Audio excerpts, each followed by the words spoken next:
The woods were silent. Too silent. No crickets. No wind. Just the sound of my own breath. I shouldn't have come here. Not after what the locals whispered at the gas station. Don't look at the trees, they said. And whatever you do, don't stop moving. I thought it was just a story to scare tourists. A way to keep people away from the old hiking trail. But then, I saw it. A flash of white, darting between the pines. Was it a deer? No. It moved too fast. Too fluid. I stopped, my heart hammering against my ribs. That's when the whistling started. A low, melodic tune, drifting through the fog.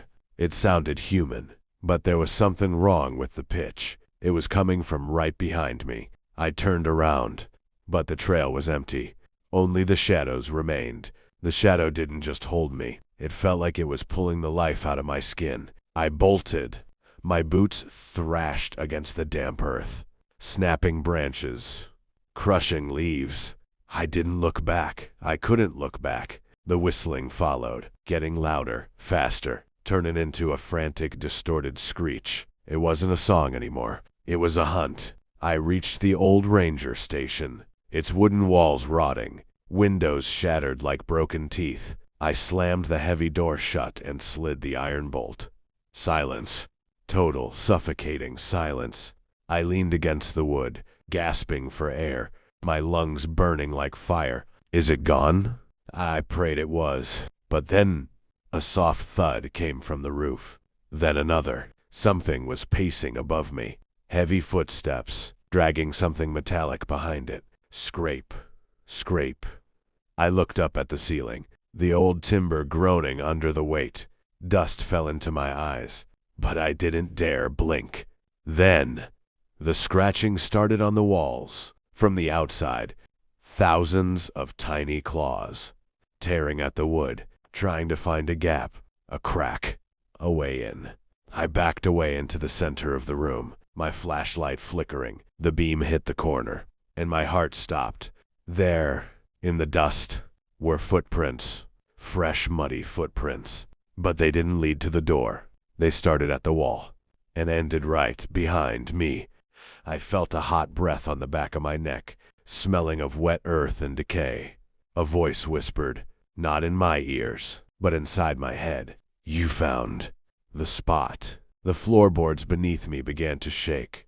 I looked down and saw a pale, bony finger poking through a hole in the wood.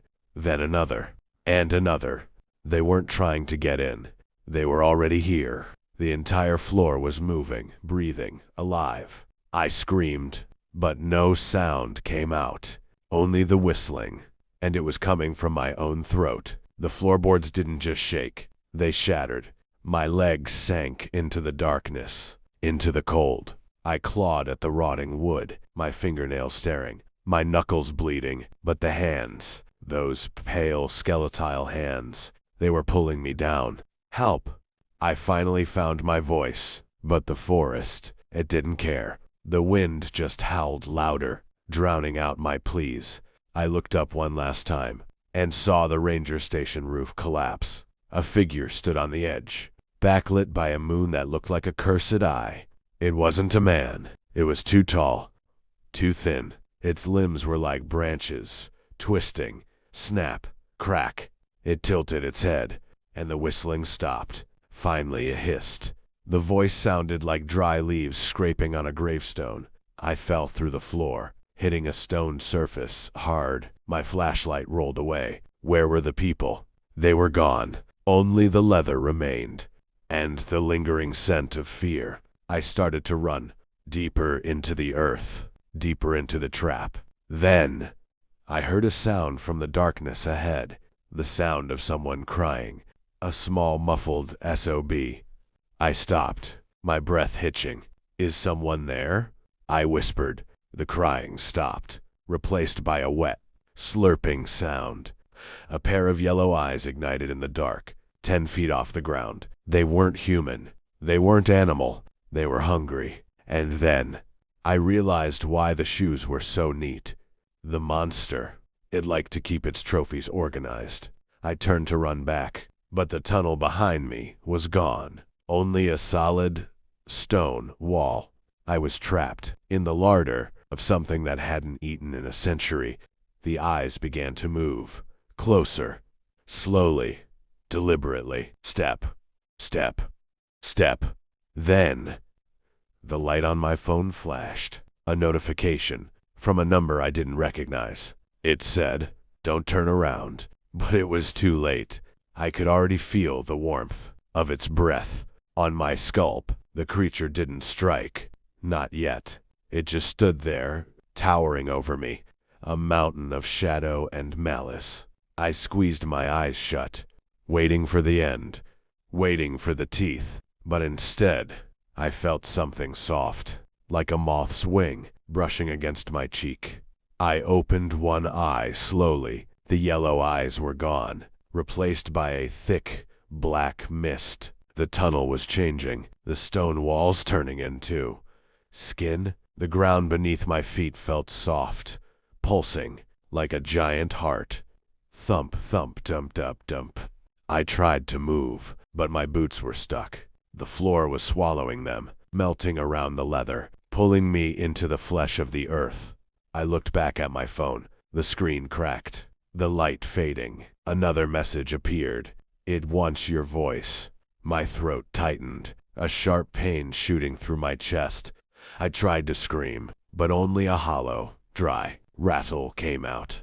The whistling started again, but it wasn't behind me anymore. It was coming from inside my own ribcage. My lungs felt heavy, like they were filling with lead. I looked down at my hands and gasped. My skin was turning gray, the texture of old, rotting bark. I wasn't being eaten. I was being transformed. The trees outside, the ones the locals told me not to look at, they weren't just trees.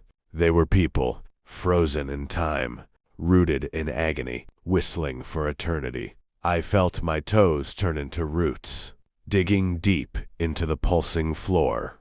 The pain was unbearable. Then, I saw a light at the very end of the tunnel, a small, flickering candle, and beside it, an axe, old, rusty, but sharp. "Reach for it," the voice in my head whispered, but it wasn't the monster's voice this time.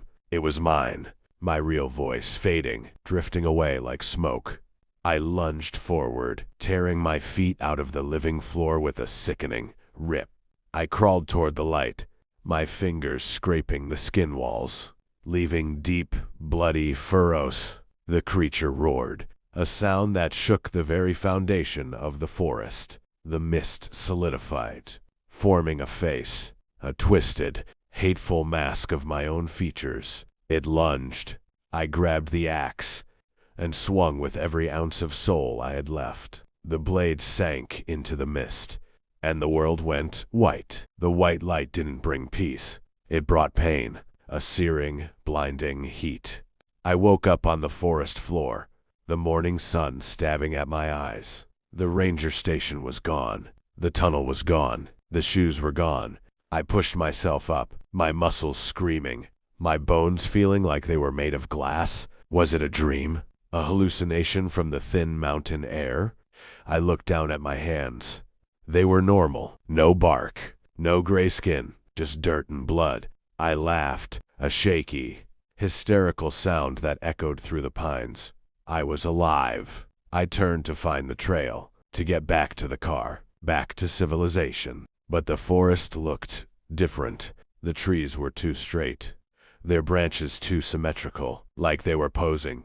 I walked for hours, but the trail never appeared. Every turn led back to the same spot, a small charred patch of earth, where the ranger station should have been. I checked my phone. No signal. Bifingerling battery. But the screen flickered one last time. A final message, carved into the glass from the inside. "Look up." I slowly raised my head, my neck cracking with their effort. The sky wasn't blue anymore. It was wooden, massive, circular. Grain patterns stretched across the horizon. I wasn't in the forest. I was inside a tree, a giant, hollowed-out prison. I looked at my feet again and saw the roots. They weren't coming from the ground. They were growing out of my ankles, sewing me into the soil. The whistling began again, but this time, it was a chorus. Thousands of voices, trapped in the timber, singing the song of the lost. I opened my mouth to scream, but no sound came out. Only the tune, the low melodic tune. My arms stiffened, my fingers stretched, reaching for a sun I would never feel again. A hiker walked by, a few yards away, looking at his map. "Don't look at the trees," he whispered to himself, quoting the locals. I tried to wave, to cry out, to warn him, but I was just a branch, swaying in a wind I couldn't feel. He looked right at me and sighed. "Beautiful, isn't it?" Then he pulled out a camera and took a picture. The flash was the last thing I saw before the bark finally covered my EYES. Goa, India, a paradise of sun and sand, but deep in the interior lies a village called Salagao, a place where the shadows grow long and the air feels heavy. The locals don't talk to strangers about it. They just point toward the old banyan tree and walk away. Have you ever felt a presence? Something watching you from the leaves? The villagers call her Kristalina, an angry spirit. A banshee trapped in the roots of a massive twisted banyan tree. They say the tree isn't just wood and leaves. It is a prison, a breeding ground for something evil. 60 years ago, a Portuguese man wandered into Salagao. He was a traveler, a skeptic. He didn't believe in ghosts. He laughed at the warnings. Then he disappeared. The village went silent. No tracks. No struggle. Just gone. 3 days later, they found him. He was shivering in the dirt, covered in deep, jagged scratches. His clothes were torn to shreds. His eyes, they were empty. When they asked what happened, he could only whisper one name, Kristalina. He said she got him. But what does that mean? What happens when a banshee catches her prey? The children of Salagao are forbidden from walking under those hanging roots. Even in the heat of the day, the ground beneath the tree remains cold. They say if you stand still enough, you can hear it. A faint sobbing, or is it a snarl? Don't look up into the branches, because Kristalina is waning, and she is hungry. They tripped him. He hit the dirt hard. He felt teeth. He felt claws, long jagged fingernails tearing into his skin, like a hot knife through wax. "Kristalina," he gasped. The banshee didn't speak. She just screamed, a sound so high, so piercing, that his ears began to bleed. She wasn't trying to kill him. Not yet. She was marking him. For 3 days, he was her toy, a plaything for a restless, angry spirit. When the villagers finally found him, he wasn't Alberto anymore. He was a shell, a broken, bleeding maniac. He spoke of a darkness that never ends, a darkness that lives inside the wood. But here is the terrifying part. After they found him, the scratches on his back, they began to shift. They weren't just wounds. They were writing, a message from the grave. What did the message say? And why did the villagers start locking their doors at noon? The scratches on Alberto's back were not random. They were deep, intentional. UGLW. When the village priest looked closer, his face turned pale. The marks formed a date from 60 years in the past. Was Kristalina a victim or a monster? The elders say she was once a bride, young, beautiful, full of life. But on her wedding night, she was betrayed, driven into the forest. She sought refuge under the great banyan tree, but the forest did not protect her. It swallowed her. Now, she hates the living, especially those who dare to walk beneath her roots. The Portuguese man, Alberto, he didn't just have scars. He had a shadow everywhere he went. Even in pitch-black rooms, a second shadow followed him. A tall, thin, twisted shape. The villagers heard the scratching every night. On his windows, every night. On his door.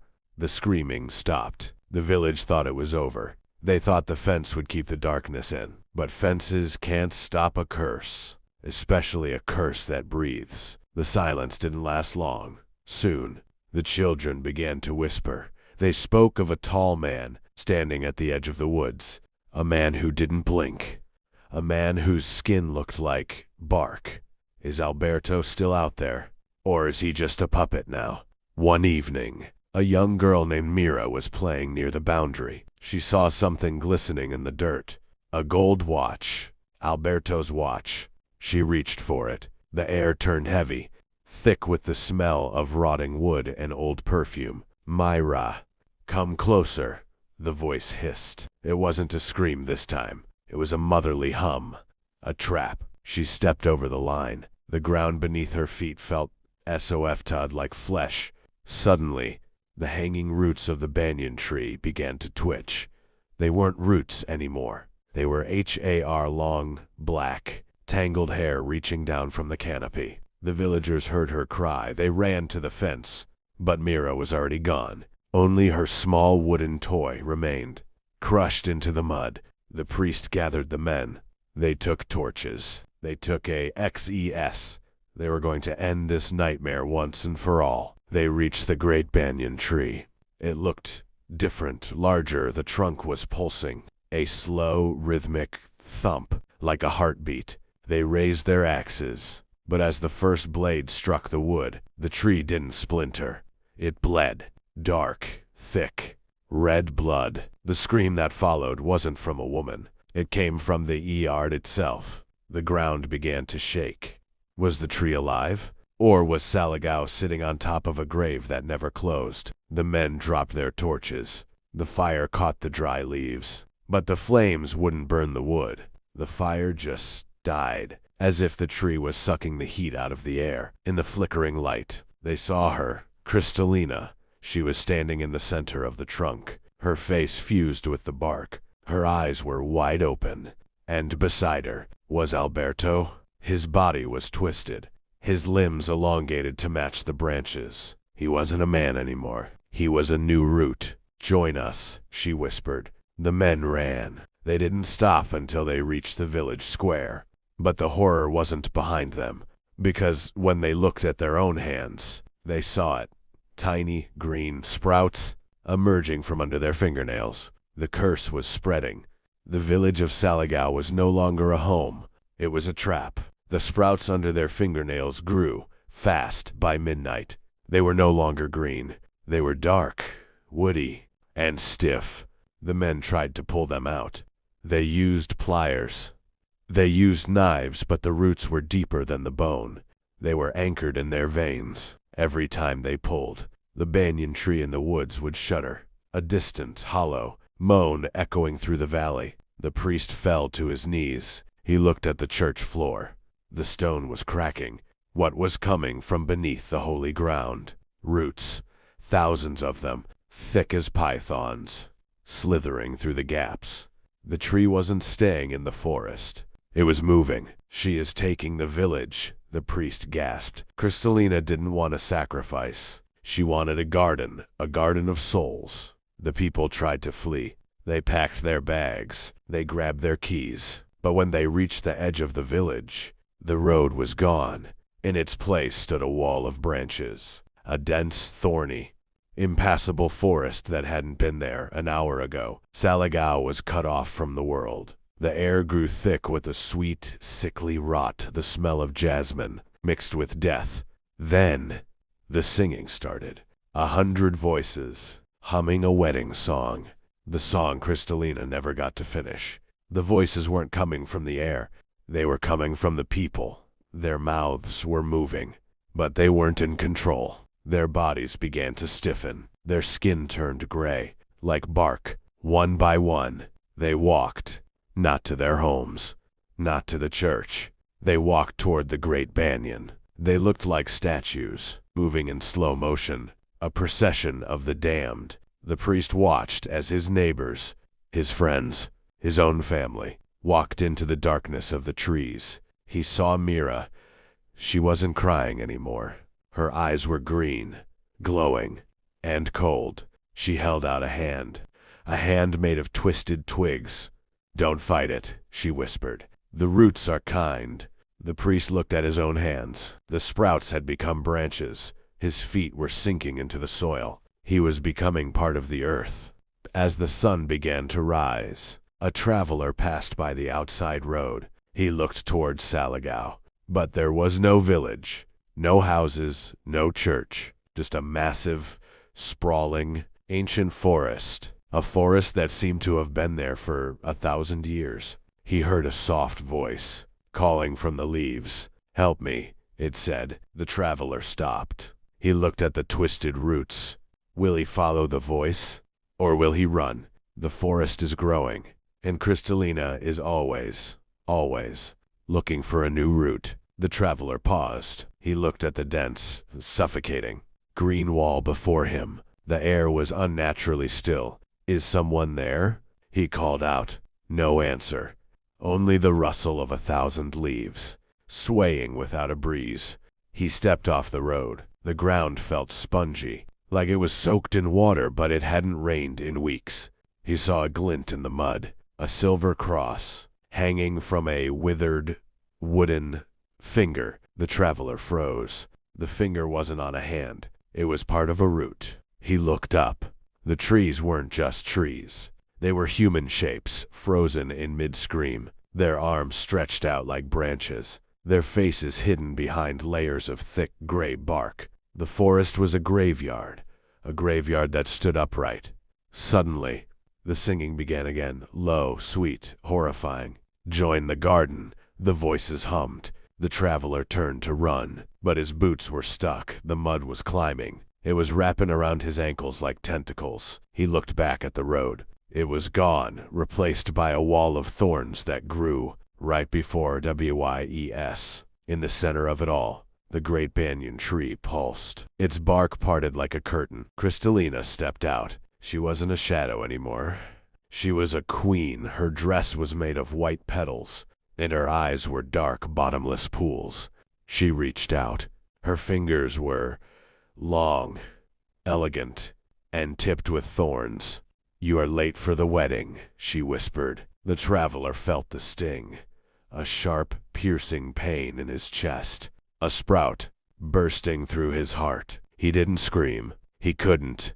His lungs were filling with SAP. His skin began to harden. His vision turned green. The last thing he saw was the village priest, now a towering oak, bowing his head in the wind. The forest grew another inch. The map of Goa changed just a little bit more. If you drive past Salagao today, you won't find a village. You won't find a church.